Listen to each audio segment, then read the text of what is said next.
মৃত্যু নিশ্চিত, মৃত্যু থেকে পালিয়ে থাকার সুযোগ কারো নেই।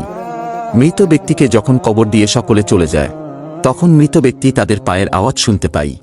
অতএব মহান আল্লাহ তাআলা তার দেহের মধ্যে পুনরায় প্রাণ ফিরিয়ে দেয়। তখন তার কবরে দুইজন ফেরেশতা এসে উপস্থিত হয় এবং মৃত ব্যক্তিকে বসিয়ে 3টি প্রশ্ন করে। প্রথম প্রশ্ন করা হবে, মান রব্বুকা, তোমার প্রভুকে? মৃত ব্যক্তি ঈমানদার হলে বলবে, রব্বি আল্লাহ, আমার প্রভু আল্লাহ। দ্বিতীয় প্রশ্ন করা হবে, মান দিনুকা, তোমার ধর্ম কি? মৃত ব্যক্তি নামাজি হলে বলবে, আমার ধর্ম ইসলাম।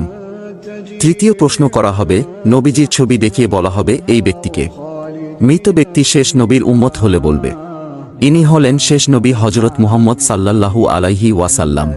তখন ফেরেশতারা বলবে, তুমি সফলকাম, তোমার জন্য রয়েছে চিরসুখের জান্নাত, যে জান্নাতে রয়েছে অফুরন্ত নাজ নিয়ামত, তুমি চিরকাল জান্নাতের নাজ নিয়ামত ভোগ করবে।